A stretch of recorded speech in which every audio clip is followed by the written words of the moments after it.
지난 3월부터 요나에 대한 말씀을 전하기 시작을 했습니다. 오늘이 5번째 마지막 시간입니다.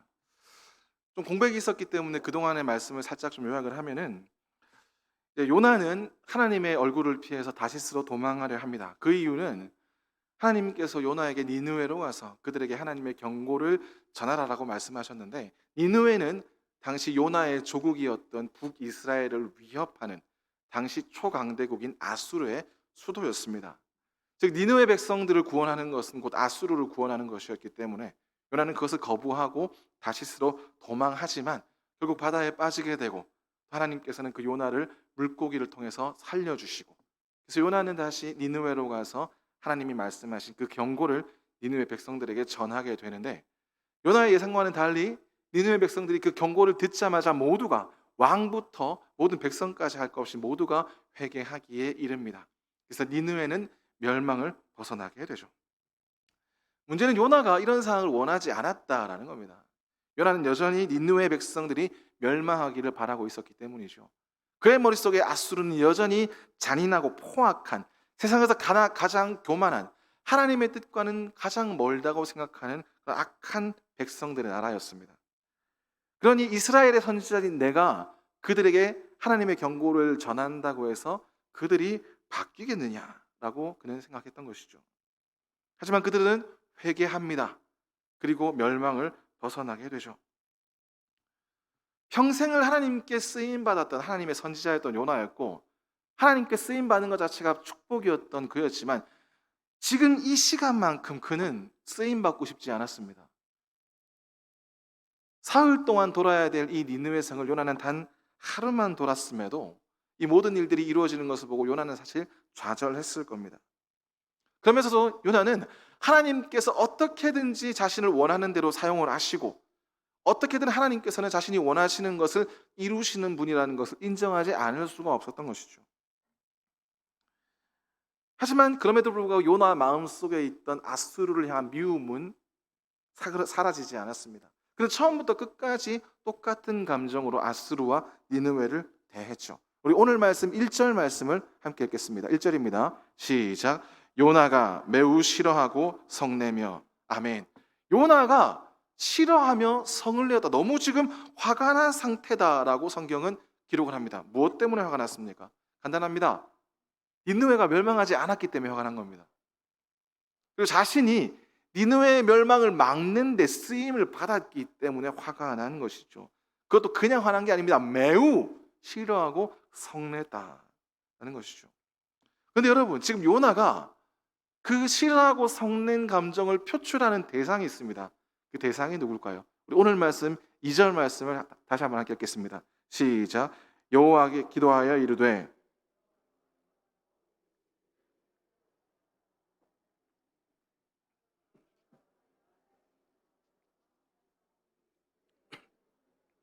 자비로우시며 노하기를 더디하시며 인애가 크시사 뜻을 돌이켜 재앙을 내리지 아니하시는 하나님이신 줄을 내가 알았음이니이다. 아멘. 요나가 지금 그 화를 누구에게 이야기합니까? 하나님께 이야기합니다. 즉 요나가 성내는 대상이 하나님입니다. 그의 마음속에 지금 분노로 가득 차 있는데, 이 분노를 지금 어떻게 해야 할까 그러고 있는데, 지금 이 원망과 분노를 누구에게 쏟아내는 겁니까? 하나님께 쏟아냅니다. 여러분, 인간이, 그 선지자가 하나님께 분노를 쏟아낸다, 이해가 가는 상황은 아니죠. 우리가 아마 성경에서 단 한 번도 보지 못한 그런 부분일 겁니다. 근데 요나의 이야기가 사실은 속된 말로 가관이죠. 하나님, 내가 이런 일이 벌어질까 봐 다시스로 도망가지 않았습니까? 하나님이 얼마나 은혜롭고 자비로우시고 노하기를 더디하시고 사랑이 많으신 분이어서 악한 자들에게 내렸던 재앙조차 거두시는 분임을 내가 알고 있었기 때문에 내가 그렇게 도망가려 한 거 아닙니까? 라고 요나는 이야기합니다. 얼핏 보면 하나님의 사랑에 대해서 높이는 것 같지만 높이는 게 아닙니다. 오히려 이것은 비아냥에 가깝죠. 하나님께서 그러한 분이셨기 때문에 이런 일이 일어나지 않았습니까? 내가 이걸 싫다고 말씀드리지 않았습니까? 이거랑 똑같은 겁니다. 반드시 멸망을 당해야만 하는 이 아수르조차도 하나님께서 살려주실 거라고 내가 알고 있었단 말입니다, 하나님. 이렇게 얘기하는 것이죠. 여러분 어떻습니까? 반드시 죽어야 할, 멸망당해야 할 자들까지도 살려주시는 그 하나님의 사랑이 놀랍지 않습니까? 근데 그 놀라우신 하나님의 사랑이 지금 요나에게 무엇이 되고 있는 겁니까? 고통이 되고 있는 겁니다. 하나님의 사랑을 생각하면서 기쁜 것이 아니고 그 모든 것이 요나를 고통스럽게 하고 요나를 화나게 하는 원인이다라는 것이죠. 여러분 이게 지금 어떤 상황입니까? 여러분 성경 말씀을 전체 통틀어서 지금 하나님께 대놓고 이렇게 화내는 사람을 본 적이 있습니까? 저는 기억이 잘 나지 않습니다. 더군다나 하나님께서 하셨던, 마땅히 하나님께서 사랑으로 행하셨던 그 모든 일에 대해서 비아냥거리면서 불만을 터뜨리는 사람, 저는 본 적이 없습니다. 근데 요나는 여기서 멈추지 않습니다. 한 발짝 더 나아가죠. 우리 3절 말씀을 다시 한번 읽겠습니다. 시작. 여호와여 원하건대 이제 내 생명을 거두어 가소서. 사는 것보다 죽는 것이 내게 남이니이다 하니 아멘. 급기야 요나는 뭐라고 얘기합니까? 하나님, 절 좀 죽여주세요. 살아있어 봐야 뭐합니까? 죽는 게 더 낫겠습니다. 하나님께 대놓고 죽여달라고 합니다. 여러분 이 안에요 어떤 선한 의도도 없습니다. 그저 지금 요나는 불만을 터뜨리는 겁니다. 근데 그 불만이 본인이 감당할 수준을 넘어선 겁니다. 요나는 진심으로 이야기합니다. 하나님 죽여주십시오. 살기 싫습니다라고 얘기하는 것이죠. 여러분 요나는 선지자입니다. 그가 하나님께 하는 한마디 한마디가 얼마나 무게가 있는지 이 땅에서 가장 잘 아는 사람입니다. 근데 그런 자가 지금 하나님께 대놓고 이야기하는 것이죠. 하나님 죽여주십시오. 그의 눈앞에 있는 현실을 인정할 수가 없는 겁니다. 지금 니느웨가 멸망을 당하지 않고 멀쩡하게 살아있는 것을 요나는 인정할 수가 없었던 것이죠. 요나라는 인물은 이래서 우리에게 너무나 특이하게 다가옵니다. 성경 어디에도 이런 인물을 우리가 본 적이 없기 때문이죠. 선지자가 하나님의 얼굴을 피해서 하나님께 불순종하는 것도 사실은 너무나 이상한 일이고 있을 수가 없는 일인데 급기야 이 선지자가 이제는 하나님께 자기를 죽여달라고 이야기를 합니다. 대놓고 이야기를 하죠. 불평불만을 터뜨리면서 이렇게 이야기합니다. 여러분 성경에 하나님께 나를 죽여달라고 이야기하는 선지자가 한 명 더 있습니다. 누굴까요? 엘리야입니다.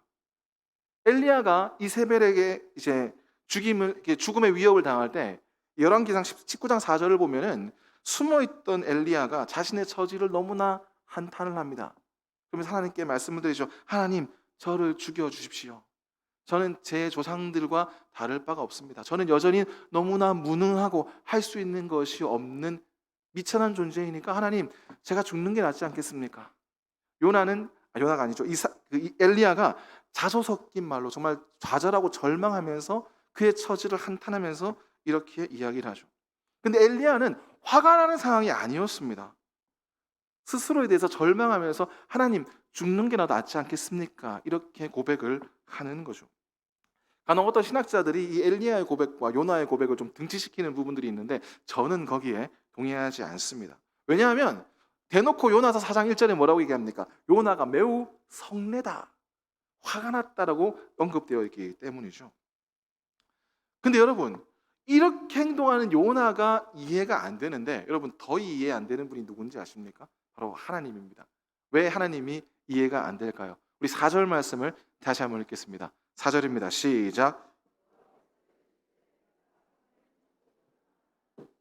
아멘. 하나님께서 요나에게 말씀하십니다. 요나야, 네가 화내는 게 옳으냐? 네가 지금 화낼 만한 상황이냐? 라고 말씀하십니다. 여러분 이 장면이 왜 이상할까요? 여러분 구약의 대부분의 경우 누군가가 하나님께 불순종을 한다거나 하나님께 대놓고 반항을 한다거나 하나님께 날 죽여주십시오라고 외친다거나 이러면 보통은 어떤 일이 일어납니까? 아마 그 즉시로 죽임을 당할 겁니다. 그 즉시로 아마 형벌이 떨어질 겁니다. 왜냐? 하나님께 반항하거나 대항할 수 있는 인간은 없기 때문이죠. 특히 하나님이 행하신 일을 부정하면서 오히려 그것을 비아냥거리기까지 한다면 그 사람은 살아있을 만한 이유가 없습니다. 하나님께 화를 내면서도 그것도 매우 성을 내면서도 살아남는다는 것 상상하기 어려운 일이죠. 근데 하나님께서는 그런 요나를 살려두실 뿐만 아니라 지금 뭘 시도하십니까? 대화를 시도하십니다. 요나야 왜 화가 났느냐? 네가 화내는 게 옳으냐? 라고 지금 대화를 시도하시는 것이죠. 논리적으로 설득을 하려 좀 하시는 겁니다. 이쯤 되면 궁금합니다. 왜 하나님께서 이렇게까지 요나에게 관대하실까? 아니 이미 마땅히 죽어야 되는 요나를 살려주신 것뿐만 아니라 바다에 빠진 요나를 물고기를 통해서 살려주시기까지 하시면서 왜 하나님께서 요나를 이렇게 아끼시는 것인가? 왜 이렇게 사랑하시는 것인가? 왜 끝까지 하나님께서는 요나를 이렇게 사용하고 싶어 하시는가? 약간 의문이 들지 않습니까? 저만 안 드는 것 같습니다. 예. 하나님께서 이렇게까지 말씀하시는데 요나는 답하지 않습니다. 요나야, 화내는 게 옳으냐라고 말씀하시는데 요나는 놀랍게도 그 말씀에 대답하지 않죠. 대신에 요나는 무언가를 합니다. 우리 오늘 말씀 5절 말씀을 다시 한번 읽겠습니다. 시작. 요나가 성읍에 나가서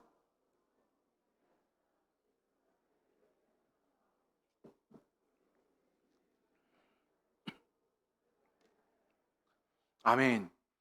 요나는 성읍을 빠져나옵니다. 즉 니느웨 성을 빠져나오죠. 그리고 니느웨 성 동쪽에 광야에서 텐트, 초막을 짓습니다. 그리고 거기 앉아서 계속 니느웨 성을 바라봅니다. 왜 바라봅니까? 니느웨 성이 언제 멸망하는지, 멸망할 때까지 거기서 기다리면서 그 성을 바라보는 겁니다. 왜냐하면 요나의 머릿속에 이 니느웨 성은 마땅히 반드시 멸망을 당해야 하는 성이기 때문이죠. 지금 당장 잠깐 그들이 회개하면서 멸망을 피했지만 언젠가는 이 땅이 멸망을 당할 것이다. 요나는 그 믿음이 있었습니다. 그리고 그 땅이 멸망을 당하는 것이 당연한 하나님의 이시다고 생각을 한 것이죠. 그렇게 악한 자들이, 잔인함을 모토로 삼는 그런 자들이 살아있다는 것 자체가 용납이 안 되는 겁니다. 그들이 나의 조국인 북이스라엘을 해치려 한다는 것이 요나는 납득할 수 없는 겁니다. 그러니 그들은 반드시 멸망을 당할 자들이니 내가 그들이 멸망을 당하는지 안 당하는지 여기서 지켜보겠다. 그래서 요나는 초막을 짓고 거기서 무작정 그것을 바라보는 것이죠.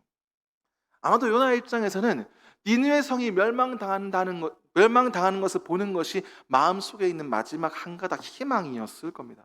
그리고 그것이 자신이 행했던 니느웨 성을 자신의 뜻과는 상관없이 구원했던 그 일을 되돌리는 유일한 길이라고 생각했을 겁니다.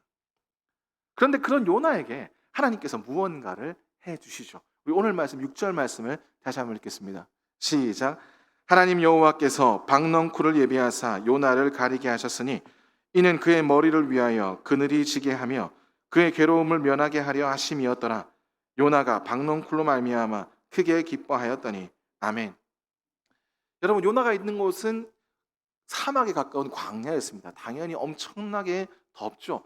뜨거울 뿐더러 열풍까지 부는 그런 곳입니다. 그런데 하나님께서 요나의 머리쯤에 박넝쿨이 갑자기 자라게 하십니다. 하루아침에 넝쿨이 자라가지고 요나의 머리를 가리는 아주 그럴듯한 그늘이 됩니다. 그런데 갑자기 요나의 머리 위에 그런 그늘이 생기니까 요나의 기분은 어떨까요? 너무 기분이 좋아지는 겁니다. 기쁨이 넘치는 것이죠. 안 그래도 더워가지고 너무나 힘들었는데 그늘이 생기네? 박넝쿨이 자라네? 요나에게는 굉장히 기쁜 날이었을 겁니다. 그런데 그걸로 끝나는 것이 아니죠. 하나님께서는 그 뒤에 다른 일을 또 하십니다. 우리 7절과 8절 말씀을 다시 한번 읽겠습니다. 시작. 하나님이 벌레를 예비하사 이튿날 새벽에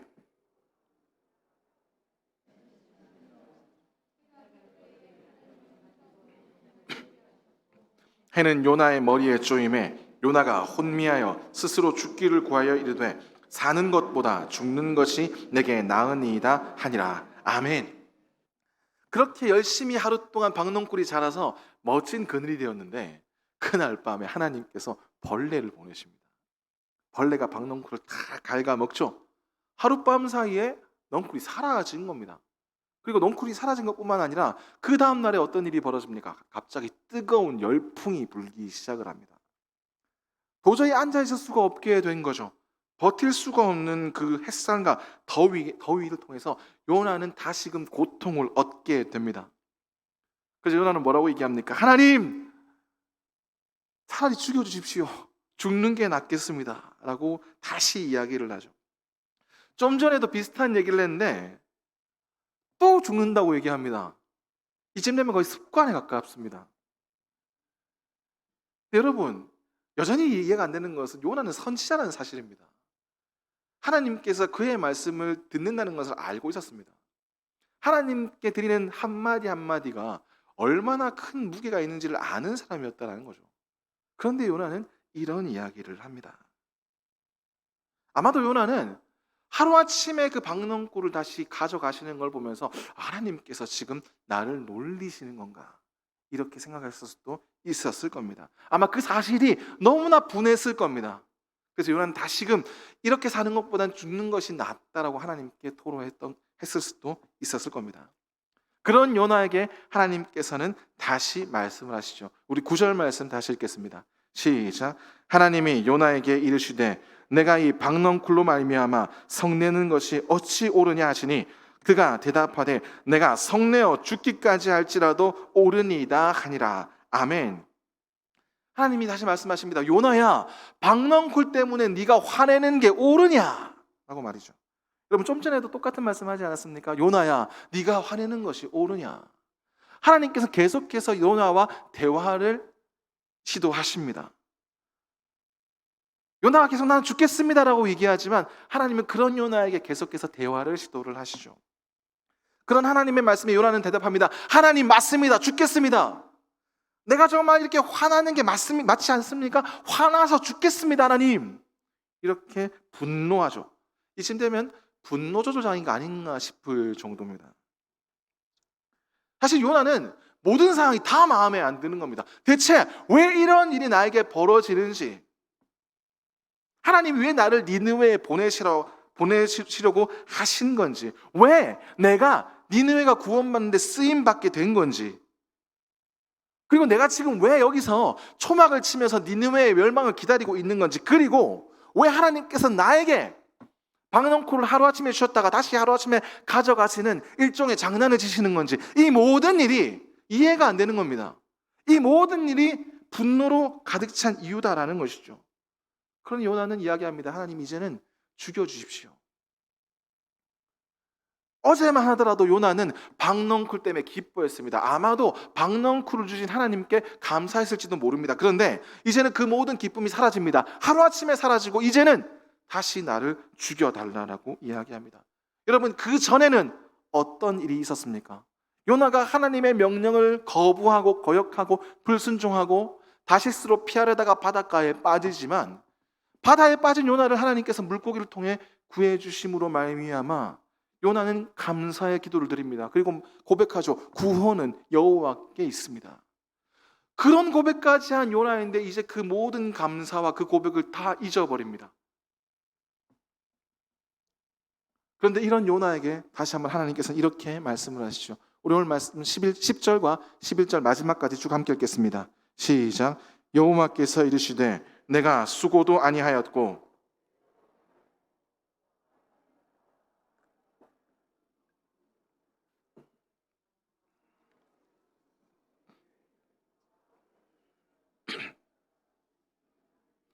가축도 많이 있나니 내가 어찌 아끼지 아니하겠느냐 하시니라. 아멘. 하나님께서 말씀하십니다. 너를 단지 하루만 즐겁게 해주었던 그 박넝쿨도 네가 이렇게까지 아끼면서 나에게 이야기하지 않느냐.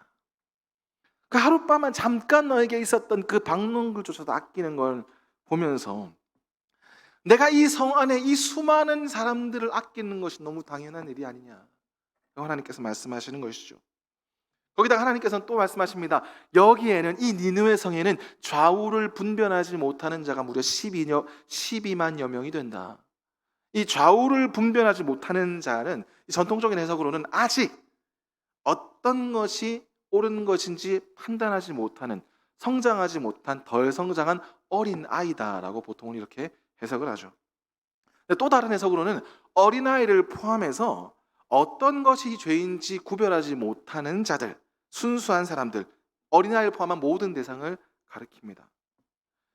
아수르는 너무나 잔인한 면모 때문에 역사의 이름을 알렸던 그런 나라였지만, 그 잔인함과 죄악에서 멀어져 있던 사람이 그 성 안에 12만 명이나 된다라고 하나님께서는 말씀하신 것이죠. 그 자들을 모두는 아니더라도 그 사람들만이라 해도 내가 어떻게 그들을 아끼지 아니하겠느냐라고 하나님께서 말씀을 하시는 겁니다. 요나서는 이렇게 끝이 납니다. 시원하게 어떤 결말이 맺어진 게 아니라 일종의 열린 결말로 이렇게 끝나죠.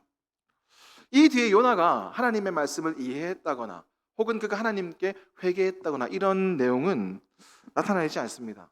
다만 이후에 역사에서 요나는 꽤나 긍정적인 평가를 받습니다. 신약 시대에도 요나는 긍정적인 평가를 받는 사람 중에 하나였기 때문에 뭔가 요나가 불순종이나 반항의 상징, 반항의 아이콘처럼 취급되지 않았다고 우리가 추측은 해볼 수 있는 것이죠. 근데 여러분, 오늘 말씀의 제목이 뭘까요? 오늘 말씀의 제목은 하나님의 은혜입니다. 우리가 이 말씀에서 주목해야 될 부분은 요나가 생각하는 하나님의 은혜와 진정한 하나님의 은혜가 좀 달랐다라는 겁니다. 조금 더 정확하게 말씀을 드리면 요나는 하나님의 사랑과 하나님의 은혜를 오해했다라고 볼 수 있습니다. 무엇을 오해했습니까? 바로 대상을 오해합니다.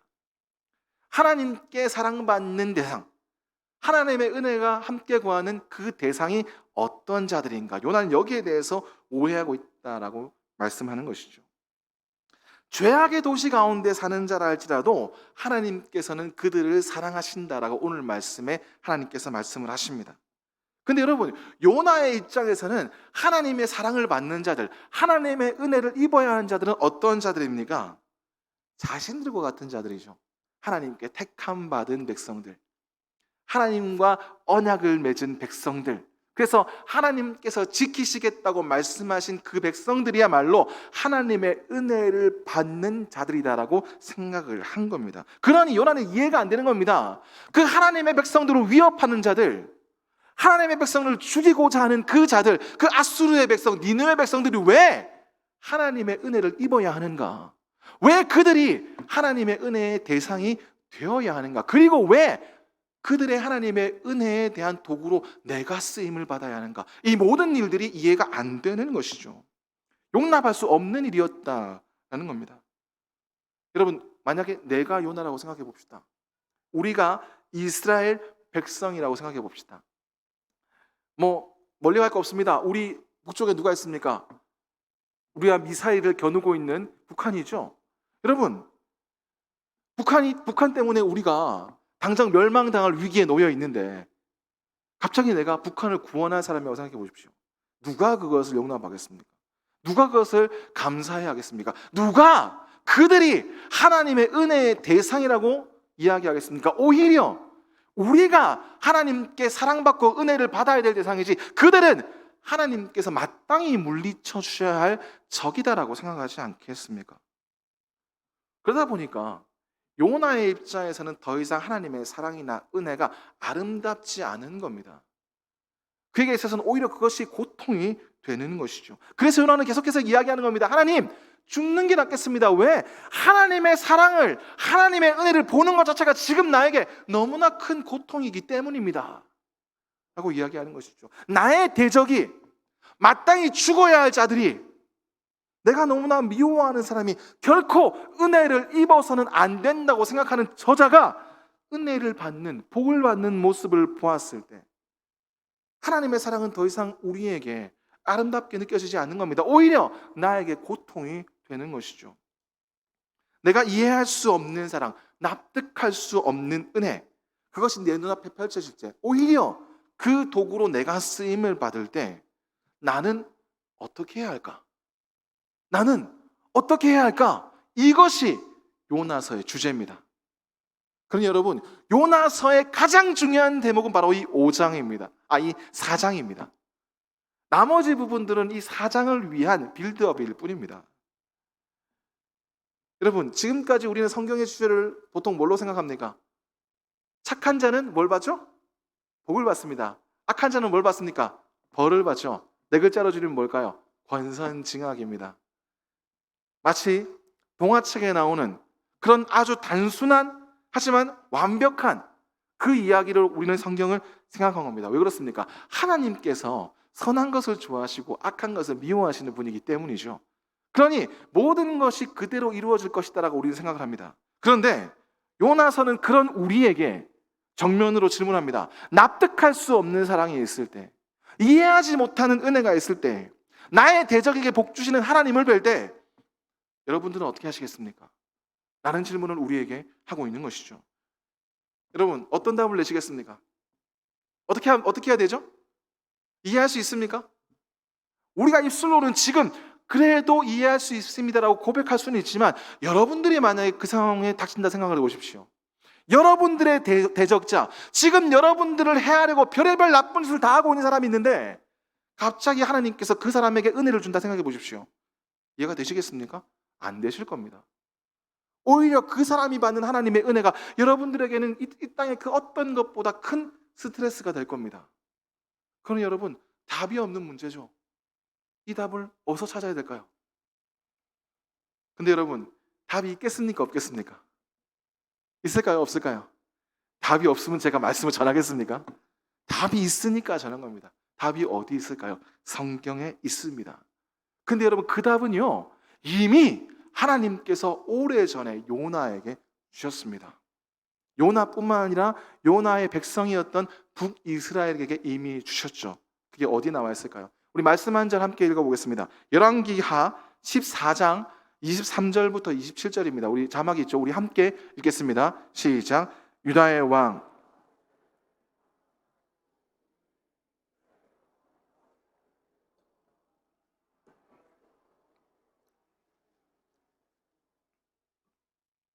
계속 넘겨주시죠.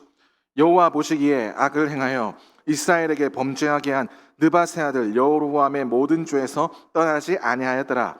이스라엘의 하나님 여호와께서 그의 종 가드헤벨의 아미떼의 아들 선지자 요나를 통하여 하신 말씀과 같이 여로보암이 이스라엘 영토를 회복하되 하맛 어귀에서부터 아라바 바다까지 하였으니 이는 여호와께서 이스라엘의 고난이 심하여 매인자도 없고 노인자도 없고 이스라엘을 도울 자도 없음을 보셨고 여호와께서 또 이스라엘의 이름을 천하에서 없이 하겠다고도 아니하셨으므로 요아스의 아들 여로보암의 손으로 구원하심이었더라. 아멘. 여러분, 이 내용은요, 요나 시절의 북이스라엘에 대한 내용입니다. 당시 북이스라엘의 왕은 여로보암 2세라고 불리는 왕이죠. 여러분, 이 왕이요, 북이스라엘 전체 역사를 통틀어서 가장 재위 기간이 길었습니다. 41년이었습니다. 그리고 북이스라엘의 거의 대부분의 영토를 회복했던 왕입니다. 무려 누구 안에서? 아수르 옆에서, 당시 역사상 최초의 대제국이라 불렸던 그 아수르 옆에서 무려 영토를 수복했던 왕이었던 것이죠. 그리고 경제적으로도 굉장히 풍족한 사회를 만들었습니다. 그래서 역사가들은 이 여로보암 2세를 굉장히 능력 있는 왕이라고 평가를 합니다. 그리고 여로보암 2세 시절을 북이스라엘의 최대 전성기다라고 이야기를 하죠. 근데 여러분, 우리가 좀 전에 읽었던 성경에 나오는 여로보암 2세에 대한 내용은 어떤 내용입니까? 그는 여로보암 1세와 마찬가지로 변함없이 하나님 앞에서 악한 왕이었다. 무슨 뜻입니까? 우상 숭배를 하는 왕이었다라는 것이죠. 그의 조상들 그 모든 악에서 하나도 떠남이 없던 그런 악한 존재였습니다. 어떤 것을 잘했다거나 어떤 능력이 있는 왕이라고 아무것도 설명이 없습니다. 그저 이전에 범죄했던 왕들과 전혀 다를 바 없는 그런 사람이었다라는 것이죠. 근데 여러분, 그가 왜 41년이나 통치를 했을까요? 왜 그의 시절에 북이스라엘은 전성기를 누렸을까요? 왜 그는 영토를 수복할 수 있었을까요? 그 이유가 말씀에 나옵니다. 우리 열왕기하 14장 26절과 27절 우리 다시 한번 읽어보겠습니다. 26절과 27절입니다. 읽겠습니다. 시작. 이는 여호와께서 이스라엘의 고난이 심하여 매인자도 없고 노인자도 없고 이스라엘을 도울 자도 없음을 보셨고 여호와께서 또 이스라엘의 이름을 천하에서 없이 하겠다고도 아니하셨으므로 요아스의 아들 여로보암의 손으로 구원하심이었더라. 아멘. 여러분, 이유가 뭘까요? 단 하나입니다. 이스라엘이 너무 불쌍했기 때문입니다. 아무도 그들을 도울 수가 없었기 때문이죠. 가만 내버려 두면 아수르 대제국에 그냥 먹힐 수밖에 없는 그런 불쌍한 존재였기 때문입니다. 불쌍하면 누군가가 도와줘야 되는데 이스라엘은 도와줄 사람도 아무도 없었다라는 겁니다. 그런데 하나님께서 약속하신 게 있잖아요. 하나님의 백성들을 지키실 것이다. 그들을 멸망치 않게 할 것이다. 아직까지 그 약속이 유효했던 시절입니다. 그리고 아직까지 하나님의 사랑이 그들과 함께 있었던 시절입니다. 그리고 오늘 말씀에 나오는 것처럼 그들을 멸망시키고자 하시지도 않았습니다. 그런데 어떻게 됩니까? 누가 도울 수 있습니까? 하나님밖에 그들을 도울 수가 없었다는 겁니다. 그들이 아무것도 잘한 것이 없고 그들이 하나님을 찬양하지 않았고 여전히 범죄에서 벗어나지 못한 악한 자들이었지만 아무도 그들을 도울 수가 없는 정말로 불쌍한 존재였기에 하나님께서 그들을 도우셨고 그들에게 은혜를 주셨고 오히려 그들에게 전성기를 맞게 하셨다라는 거죠.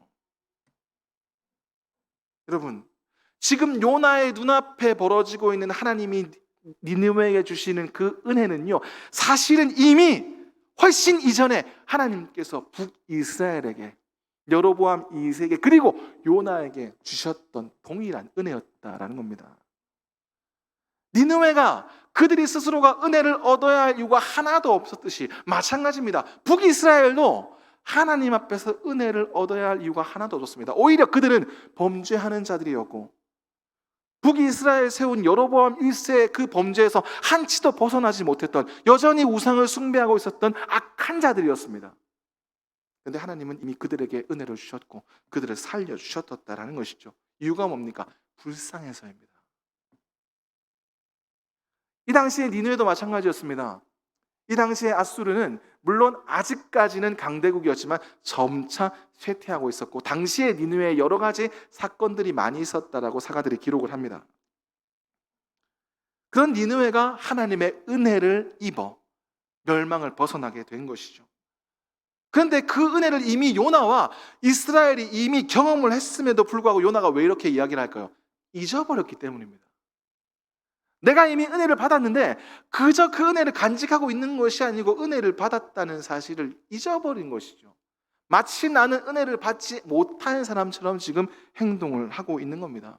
자신들은 처음부터 끝까지 하나님의 은혜 안에 살고 있었음에도 불구하고 마치 나는 은혜를 받지 않은 사람처럼 그 은혜를 망각한 채 그는 이렇게 하나님 앞에서 불만만 터뜨리고 있었다라는 것이죠. 나에게 주어진 은혜를 보지 못한 채 왜 하나님께서 나의 대적에게 은혜를 주십니까? 불만을 터뜨린 겁니다. 선지자였습니다. 그는 평생에 하나님과 함께했던 사람이었고 하나님이 얼마나 능력이 있는 분인지 누구보다 잘 알던 그런 사람이었습니다. 그런데 그런 선지자인 요나라 할지라도 하나님의 은혜의 진정한 의미가 무엇인지를 깨닫지 못했다라는 것이죠. 그들이 자신들이 왜 하나님께 그 큰 은혜를 입었는지 몰랐다는 겁니다. 잊어버렸다는 것이죠. 그러니 뭐도 못했습니까? 감사하지도 않았다는 겁니다. 사랑하는 성도 여러분, 우리는 가끔씩 불합리하다고 생각하는 일들을 많이 경험합니다. 왜 저 사람이 저렇게 잘 될까? 왜 저렇게 악한 사람이 하나님의 사랑을 받을까? 은혜를 입을까? 왜 저 사람은 당연히 잘 안 되어야 하는 사람인데 왜 성공을 할까? 그리고 저 사람은 지금 나에게 억하심정을 가지고 나를 미워하면서 나를 해하고 있는데 왜 하나님께서는 저 사람을 물리쳐 주시는 것이 아니라 왜 잘 되게 하실까? 보호하실까? 납득이 안 됩니다. 이해가 안 됩니다. 그래서 우리는 하나님께 묻습니다. 하나님, 왜 저런 자도 구원해 주십니까? 왜 나의 대적을 더 잘 되게 하십니까? 근데 여러분, 그렇게 불합리하게 보이는 그 사랑을 먼저 받은 사람이 있습니다. 누굽니까? 내가 먼저 받아줘. 그렇지 않습니까? 여러분들 가운데 하나님께 마땅히 사랑받을 만한 자격이 있는 분이 있습니까? 뭔가 여러분들이 정말 잘해서 뭔가 결과를 이루어서 하나님께 그 대가로 은혜를 받은 분이 계십니까? 아무도 없을 겁니다. 확신합니다. 저도 마찬가지입니다. 교회를 다닌다고 해서, 직분이 있다고 해서, 믿음이 있다고 해서, 혹은 목사라고 해서 하나님께 마땅히 사랑받아야 합니까? 하나님의 은혜에 마땅히 거할 자격이 있습니까? 아무도 없습니다. 여러분, 그렇다고 내가 정말로 하나님이 기뻐하시는 삶을 살고 있습니까? 내가 정말 하나님 보시기에 아름다운 삶을 살고 있습니까? 내가 매일마다 악이 아니라 선을 행하고 있습니까? 그렇게 자신 있게 말씀하실 수 있는 분이 여기 계십니까? 아마 그렇지 못하는 분들이 훨씬 많으실 겁니다. 내가 오늘도 기도하고 내일도 기도하고 매일 기도하며 나아가지만 나는 왜 이렇게 맨날 악을 저지르고 있을까? 왜 나는 오늘도 실수를 할까? 그렇게 한탄하시는 분들이 더 많을 겁니다. 근데 그런 내가 왜 하나님의 사랑을 받아야 합니까? 그런 내가 왜 하나님의 은혜 안에 거해야 합니까? 그런 내가 왜 오늘 하나님께 복을 구하고 있습니까? 여러분, 이치에 맞지 않는 것은 내 자신입니다. 처음부터 이치에 맞지 않는 것은 나 자신이었다라는 거죠. 여러분, 근데 난 지금 어떻습니까? 여러분, 하나님의 사랑을 받고 계십니까? 은혜 안에 거하고 계십니까? 복 받고 계십니까? 오늘도 복을 구하고 계십니까? 왜 그렇습니까? 왜 그럴까요? 하나님이 그런 분이기 때문입니다. 하나님이 사랑이시기 때문이죠. 조건 없이 복 주시고 은혜 주시는 분이기 때문이라는 겁니다. 사랑하는 성도 여러분, 인간은 망각의 동물이라는 이야기가 있습니다. 보통은 나쁜 일이 일어나도 시간이 지나면 해결해 준다는 뜻으로 많이 쓰이죠. 근데 나쁜 것만 잊어버리면 참 좋은데 우리는 좋은 것도 같이 잊어버립니다. 그래서 하나님께 그렇게 큰 은혜를 조건 없이 내가 이미 받았고 체험을 했음에도 불구하고 어느새 그것을 잊어버리고 그 빈 곳을 내 자아나 욕심으로 채웁니다. 그러다 보니까 내가 받은 사랑이 얼마나 놀라운 것인지, 내가 그 힘들고 어려운 순간에 어떤 은혜를 입었는지 잊어버리다 보니까 우리 가운데는 차츰 불만이 쌓이게 되는 것이고 불합리한 것이 눈에 보이게 된 것이죠. 아마 오늘 이전까지 그런 불만으로 하나님께 토로했던 분도 계실 겁니다. 하나님, 왜 저 사람이 더 잘 됩니까? 하나님, 왜 저 사람을 저렇게 놔두십니까? 이렇게 기도하시는 분들도 아마도 계실지도 모릅니다. 하지만 사랑하는 성도 여러분, 그 전에 여러분들이 먼저 받았던 그 은혜와 축복을 기억하시기를 바랍니다. 지금도 나에게 부어주시는 그 하나님의 놀라운 사랑을 기억하신다면, 감사하신다면 어느 순간 우리에게 불만이나 고통은 사라져 있을 겁니다. 사랑하는 성도 여러분, 우리는 부족합니다. 연약합니다. 부족하지 않은 분 한 분도 안 계실 겁니다. 연약하지 않은 분도 한 분도 안 계실 겁니다. 그러니 잊지 않는 것이 무엇보다 중요합니다. 부족하지만, 연약하지만 나에게 더하신 하나님의 사랑과 하나님의 은혜와 하나님의 축복이 지금도 나와 함께하고 계신다는 것을 우리는 잊지 말아야 합니다. 그것이 우리가 요나서를 읽고 나서 묵상하면서 내려야 할 결론이자 요나의 물음에 하나님께서 답하셨던 그 대답인 것이죠. 여러분, 많은 사람들이 고통 중에 있습니다. 내가 대적하는 자라고 해서, 내가 미워하는 자라고 해서, 나를 미워하는 자라고 해서 그 사람이 고통이 없는 것이 아니죠.